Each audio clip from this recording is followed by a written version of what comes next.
জ্ঞানী মানুষটা কখনো জ্ঞানের অহংকার করে না।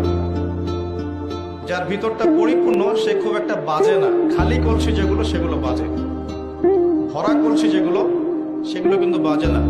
সাগরের কথা একটা লেকচারে বলেছিলাম, সমুদ্রের নিচে অনেক সম্পদ আছে, কিন্তু সমুদ্র খুব শান্ত থাকে।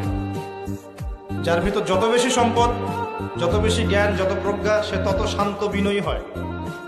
আর যার ভিতরে জ্ঞান কম, যার ভিতরে সম্পদ কম, প্রজ্ঞা কম, হিকমা কম, তার লাফালাফি তত বেশি হয়।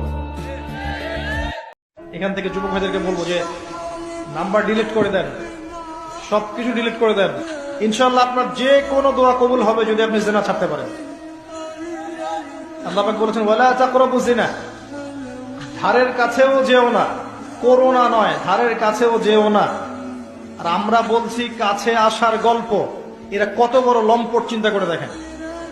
আমি আশ্চর্য হয়ে যাই যে বিবাহিত একটা ছেলে, বিবাহিত একটা পুরুষ তার স্ত্রীকে এভাবে বেহায়ার মতো কিভাবে সবার সামনে শো করতে পারে। বিয়ে আপনি করলেন, মোহর আপনি দিলেন, সম্পদ আপনার, তার সতীত্ব আপনার, তার সম্ভ্রম আপনার, আপনি নিজে কেন ওকে এভাবে সবার সামনে উত্থাপন করতেছেন? টিকিট আপনি কাটলেন, সিনেমা সবাই দেখবে, ব্যাপারটা এরকম। কি অবস্থা! আবার কোন কোন ঘরে দেখা যায় স্বামীরা কন্ট্রোল করতে চাচ্ছে, কিন্তু মেয়ে ওই স্ত্রী কন্ট্রোলে থাকতে চায় না। স্বামীকে বলো তুমি বেশি হুজুর হয়ে গেছো, বেশি বেশি হুজুর হয়ে গেছো। এই যুগে এগুলো চলে, এটা আধুনিকতার মডার্ন যুগ। এই করতে করতে আমাদের সমাজে পরকীয়া ছড়ায় পড়ছে। এখন এই পরকীয়া বলতে কি হাদিসটা কথা মাথায়।